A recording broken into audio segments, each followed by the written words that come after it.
Eleição, pré-candidaturas, política. O Tribunal Regional Eleitoral de Goiás decidiu, por unanimidade, reverter a decisão da primeira instância da Justiça Eleitoral, que tinha declarado como inelegível o governador de Goiás, Ronaldo Caiado. Em uma entrevista exclusiva aqui à Jovem Pan News, ele comentou a possibilidade de entrar nessa corrida presidencial de 2026, como ele já fez o anúncio na sexta-feira da semana passada. Acompanhe um trecho.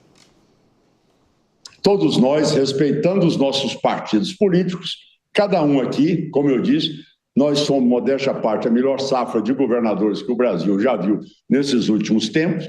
Então, cada um aqui com seu partido saia como pré-candidato e lá no final a gente vê se é possível acordo, se nós vamos nos encontrar no segundo turno. Essa é a vida política e nada mais do que isso. A lei diz isso. Primeiro turno, pluralidade de candidaturas. Segundo turno, os dois que estarão lá, e aí sim eu vou lutar muito para poder ser esse, aí para poder disputar, uma oportunidade de disputar com o Lula no segundo turno. Bom, aí um trecho dessa entrevista, daqui a pouquinho a gente vai ouvir uma outra parte da entrevista falando sobre a PEC da segurança, um outro tema aqui para os nossos debatedores, mas eu queria primeiro falar sobre a questão política. O Rodolfo está aqui acenando do meu lado. De uma certa maneira, ele, na sexta-feira da semana passada, apesar das dificuldades internas com a União Brasil, ele fez o anúncio da pré-candidatura dele, foi inclusive na manifestação do fim de semana aqui em São Paulo, e ele é um político experimentado. Ele não tem nada a perder, porque o mandato dele como governador termina no ano que vem, ele só teria que se desincompatibilizar no início de abril. E tem um outro ponto, ele tem experiência, já disputou uma vez a presidência da República em 89, na primeira da fase de redemocratização. Rodolfo. Sensacional, você deu um panorama aqui do que é o Caiado. E o Caiado foi muito feliz hoje no Morning Show, no programa aqui da Jovem Pan, ao falar que no primeiro turno você tem a pluralidade, né, dos candidatos, o que já sanou ali a dúvida de muita gente da direita, que eu colocava como um traidor, entre aspas, aqui, por conta do ex-presidente Jair Bolsonaro, que ainda não colocou um sucessor, caso ele permaneça inelegível para a campanha de 2026. Então, ele foi muito feliz, dizendo que, nesse momento, a direita e o partido precisam de nomes fortes para, quem sabe, galgar aí uma potência nas próximas eleições. E o primeiro turno se faz dessa forma mesmo, com a pluralidade de campanha, principalmente de partidos. E é muito bom ver a direita se sobressair com bons nomes. O Caiado é um bom nome, nós temos o Zema, que talvez também saia a candidato, nós temos o Ratinho Júnior também, lá no Paraná, que também pode ser candidato, e aqui em São Paulo temos Tarcísio de Freitas, que ainda não se manifestou, mas com a ineligibilidade de Bolsonaro se perpetuar até 2026, ele pode ser, sim, o grande candidato também. Ô Priscila, aí na questão eleitoral, né, porque era uma decisão frágil de primeira instância, possivelmente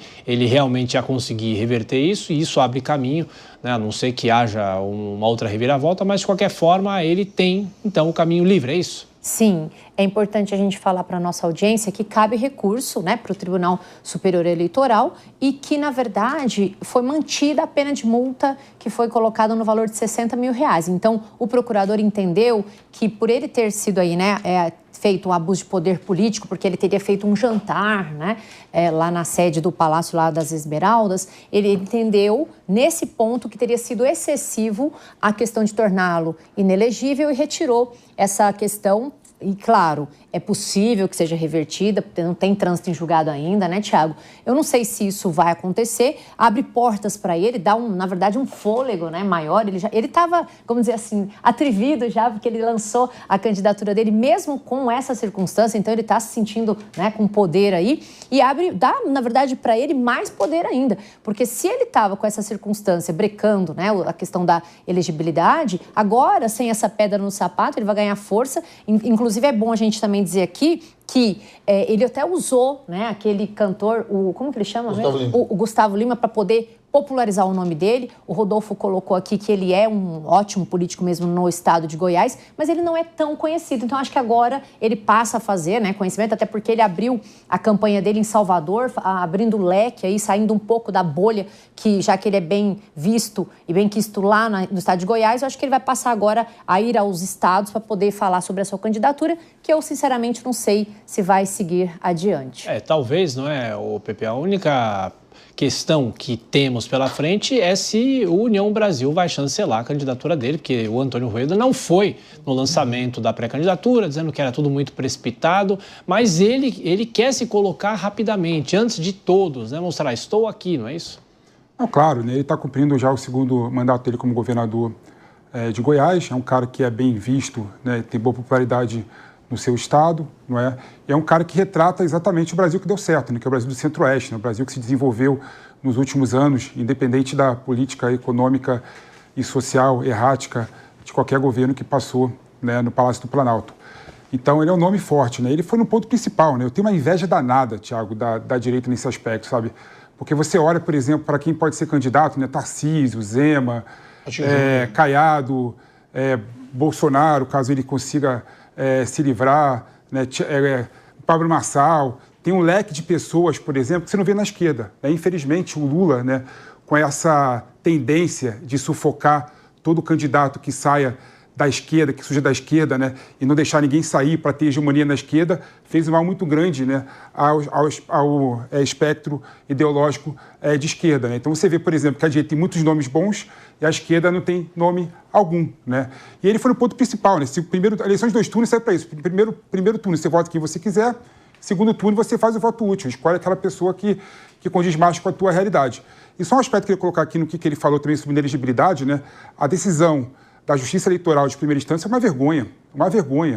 Falar que é abuso político. Um governador que mora e trabalha no Palácio das Esmeraldas, que não pode receber vereador e correligionário para discutir políticas públicas e discutir também política, né? É um retrocesso. Não dá para você deixar de entender que a casa que mora e que trabalha o governador de Goiás também é a casa onde ele tem as atividades políticas dele. Então tem que parar com essa babaquice de perseguir as pessoas por quase nada. E movimenta a máquina pública, o judiciário por conta disso. E o Caiado ganhou na segunda instância por 7-0, mostrando claramente a fragilidade dessa acusação e dessa ação do Ministério Público Eleitoral, que deve também ser ratificado no TSE. E, Sérgio, o vice-presidente da República, Geraldo Alckmin, eu como repórter aqui da Jovem Pan, eu cobri muito o governo dele aqui em São Paulo, os governos dele, ele gostava de falar uma frase, até hoje ele repete essa frase, dizendo que os jornalistas e os políticos são ansiosos, né, por terem essa sanha de antecipar a candidatura, a discussão eleitoral, e é uma discussão só no ano que vem. Agora, as primeiras pesquisas que saíram são ruins para o governador de Goiás, cerca de 3%, 4%, mas é claro que isso se reverte. E o que a Priscila falou tem essa questão fundamental dele tentar se tornar conhecido no Brasil. Por mais que ele seja um político que já foi do Congresso Nacional, as pessoas o conheçam, mas essa história de se nacionalizar uma imagem não é fácil, né? Vamos lá. Querer e poder são coisas muito distintas. Eu também gostaria muito, eu quero ser candidato a presidente, nem por isso eu vou pegar um jatinho, que eu não tenho, tá? Vou deixar claro, mas ele tem, que ele é o governador mais rico do Brasil, e sair por aí, de estado em estado, achando que vai dar certo ser conhecido. Não é assim que funciona. Em que pese ter a aprovação altíssima no estado de Goiás, ele não é conhecido em lugar algum. Porém, vamos nos ater aqui à questão da inegibilidade.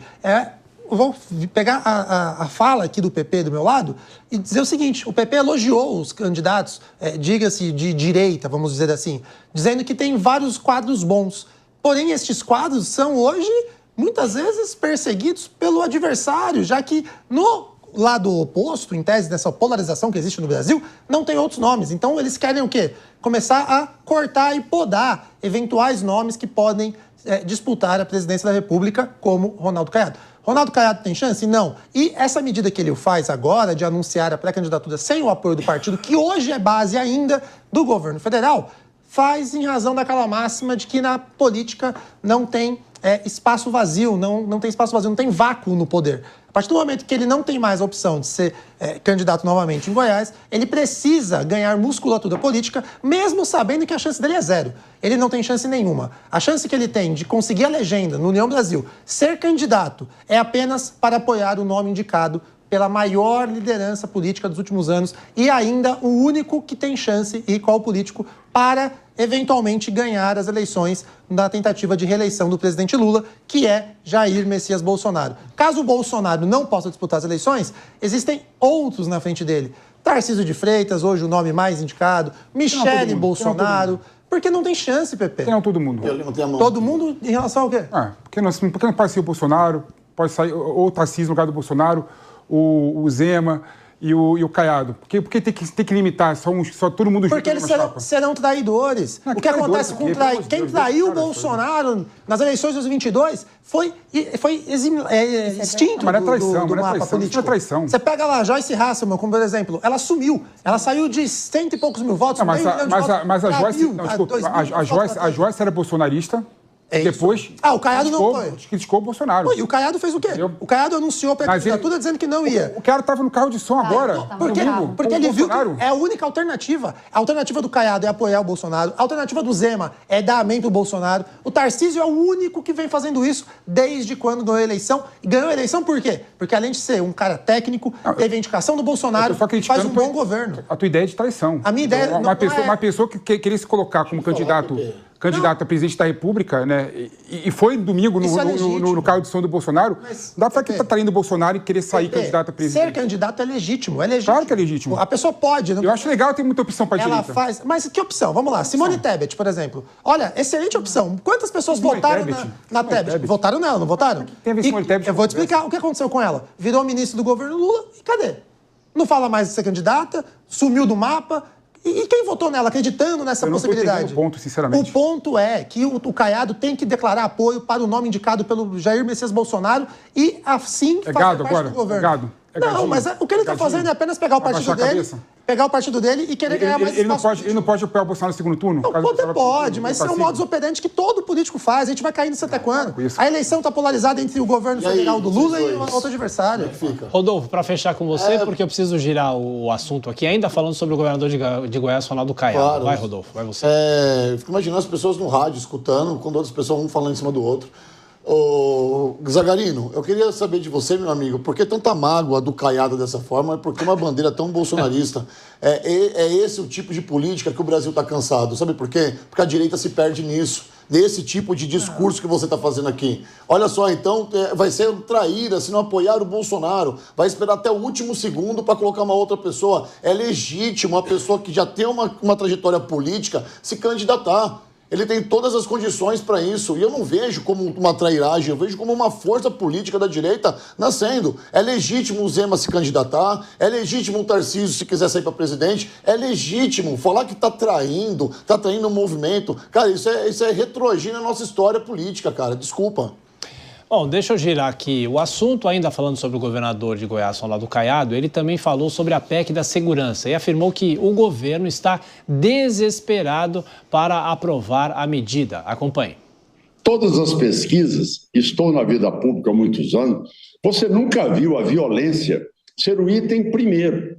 Sempre era desemprego, saúde, educação. Não, este ano em todas as pesquisas, desde o ano passado, é violência.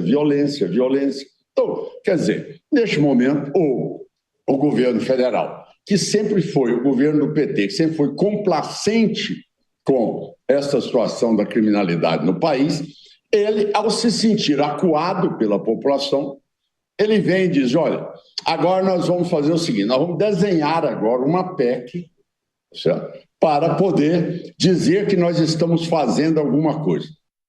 Bom, a PEC da Segurança Pública vai chegar ao Congresso Nacional, né? Nessa semana, o próprio ministro da Justiça, Ricardo Lewandowski, fez a apresentação, a discussão, as alterações no próprio texto. E o governador de Goiás, lá atrás já, isso no ano passado, quando se discutia o início dessa possibilidade de se colocar uma PEC dessa forma, ele já era um crítico muito ferrenho a tudo isso, e esse é o debate que vai ser feito no Congresso Nacional a partir de agora. Se o governo federal acaba tendo uma forma de se sobrepor aos entes da federação, essa é uma discussão não só para o Congresso Nacional, mas também para a nossa bancada aqui no Linha de Frente. Começa então com a Priscila. Doutora.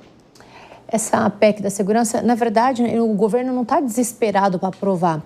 A gente tem observado que cada vez mais, Thiago, o crime organizado, ele está se alastrando e eu acho que, na verdade, é que eu tenho falado em todos os programas da Jovem Pan, em que sentido? Quanto mais nós nos dissiparmos, mais o crime organizado vai ficar mais organizado. Então, eu acho que é uma vontade, né, do presidente, do ministro, em fazer com que haja junção dessas forças, não está retirando, pelo menos em todas as leituras que fiz sobre essa PEC da segurança, eu não vi a retirada dos estados. Continua, na verdade, competência dos estados para poder trabalhar a segurança pública. O que ali eu vi, né, fazendo aqui, na verdade, um grosso modo, uma interpretação, foi de que haverá um plus para que juntos haja esse combate à violência que a gente não aguenta mais observar e viver, e é claro. Agora, o que é importante a gente falar que vai ter, na verdade, uma segurança única. Então, eles fizeram um ajuste com terminologias para que haja uma junção dessas forças, né? E aí a crítica, claro, é como eu disse aqui há pouco, é crítica por quê? É PT e quem está lá no Congresso, a maioria é PL. Então, na verdade, enquanto eles ficam brigando para não aprovar uma coisa que talvez fosse boa para a coletividade, aqui não estou falando bem mesmo assim, sem qualquer emoção, tá? Eles ficam brigando, eu não vou aprovar porque é do governo, o governo não aprova outra coisa porque é do PL. Enquanto isso, quem está sofrendo é a população, que cada vez mais vê essa insegurança, vê a violência crescendo, e aí há essa questão da guarda municipal. Então, essa segurança, ela vem, né, essa PEC da segurança, vem para poder unir e não para, na verdade, desunir como eles estão propagando de alguma maneira. Até porque o próprio presidente da Comissão de Segurança Pública, o deputado Paulo Bilinski, teve ontem com o ministro e eu vi uma entrevista dele com a Caroline Detoni, que eles disseram que aceitam, mas não vai ficar nestes moldes, que eles vão trabalhar para poder modificar, ou seja, não é de toda ruim, porque se o próprio presidente, que é contrário, né, que é o do PL, o Paulo Bilinski, é contrário ao presidente, está dizendo que há ajustes a serem feitos, então eu acho que não é de todo ruim essa PEC da segurança, e eu acho que a gente precisa urgentemente, sim, né, aprovar, porque vai fazer bem para a coletividade, para a sociedade. Sérgio, deveria ser algo suprapartidário, né? Não, eu não tenho... Segurança pública... Isso, perfeito. Cor de camisa política, né? Eu não tenho dúvidas que a PEC da segurança deveria ser suprapartidária. Afinal de contas, é um problema gigantesco que nós temos no Brasil hoje. Porém, não significa dizer que o governo federal já não tem as suas responsabilidades, como, por exemplo, a divisa, a Polícia Federal, a responsabilidade, por exemplo, da entrada de droga no Brasil, da entrada de armas no Brasil. Eles têm. O problema é que eles fazem muito mal feito. E quem faz bem feito são os estados, esse sim, responsável pela segurança pública. Quando o deputado Paulo Bilinski deu uma entrevista, ele detonou essa PEC, porque ela limita a atuação da Guarda Civil Municipal, ela não dá a nomenclatura correta para a Guarda Civil Municipal, que deve ser sim a Polícia Municipal, com base em decisão recente agora do STF. Ela tenta descentralizar, tirar poder dos estados, não de forma própria, mas também dando eventuais poderes para o governo federal em relação à atuação nos estados. Não é nada disso que nós devemos seguir. Priscila, você caiu exatamente na narrativa do governo. O governo federal, ele entende que não consegue discutir a pauta da segurança pública com a população. Essa pauta, ela é vinculada a partidos conservadores. Por mais que a segurança deve ser suprapartidária, ela está ligada a partidos conservadores, de tal forma que direitos humanos está ligado a partidos progressistas. Você discorda disso, Rodolfo? Quando a gente fala de direitos humanos, ligada a... Não, você me citou, direitos humanos é uma pauta que os partidos progressistas sempre levantam bandeira. Não significa que direitos humanos também não seja discutido por partidos conservadores. Exemplo. Agora, quem domina essa pauta? Partidos progressistas, diferente da segurança. Por isso que é uma narrativa do governo federal diante das eleições que está por vir. Eles não conseguem discutir segurança pública. A segurança pública está na mão do Tarcísio, está na mão do Derrite aqui no estado de São Paulo, está na mão da atuação dos outros estados, lá em Zema, em Minas com Zema, e assim por diante. Essa PEC deve sim ser modificada agora na Comissão de Segurança Pública, junto à Câmara dos Deputados, e deputado Paulo Bilinski, fica aqui nosso apelo. Haja a favor das guardas civis municipais por todo o Brasil, porque ela sim deve ter o direito de ser chamada de polícia municipal e, inclusive, constar na PEC para fazer parte do rol do artigo 144 da Constituição Federal. Só fazer um parêntese, né? Aqui eu não caí na narrativa porque eu sei ler e também sei estudar a respeito dessa PEC. Eu li, né? Não sei se você fez o mesmo. E aí, nesse sentido, só para fazer uma correlação, Paulo Bilinski, inclusive que é meu amigo pessoal, No que ele falou ontem, ele não fez um apelo falando de toda a PEC, não. Então, você dá uma olhadinha novamente. A PEC é ruim, ele não falou de toda a PEC, não. Inclusive, ele disse que há tudo... Posso terminar? Há tudo a melhorar. E aí, nesse ponto, eu discordo. Em nenhum momento o governo colocou a PEC e disse está perfeita. Ele está aberto à discussão. Inclusive, eles foram anteontem, salvo o melhor juízo, para falar com o ministro. Então, o ministro não colocou goela abaixo. Olha, vocês vão aceitar essa PEC. Eu acho que é tudo uma questão de discussão. A segurança pública precisa de discussão. E, segundo o deputado, que é presidente, né, da Comissão de Segurança Pública, ele disse que há pontos que precisam ser ajustados. E, nesse ponto, eu acho que é certo mesmo. Porque, na verdade, tudo pode ser melhorado. Se há uma deturpação de uma nomenclatura ou não, eu acho que isso vai ser feito em junção para poder tirar essa questão partidária. E uma última coisa que eu quero aqui dizer, que quando a gente fala de guardas municipais, de nomenclaturas, elas vão ser discutidas e vão ser colocadas em pauta. E ninguém aqui é contra a PEC ou a favor de PEC. E aí é a sua... E aí é a sua interpretação com a interpretação minha. Então, na verdade, não tem uma coisa certa. E uma última coisa, só para devolver a palavra. Você falou que o governo não sabe fazer segurança pública. A Polícia Federal é uma das melhores polícias que a gente tem no Brasil. Não tô comparando polícias, mas ela é uma excelente polícia. E aí você fala, por exemplo, que o governo não sabe controlar. A Polícia Federal é uma excelente polícia, sim, né? Não se nega. Eu não digo que a Polícia Federal não tem os seus méritos. Eu digo que elas têm muitos problemas, inclusive em relação à fronteira.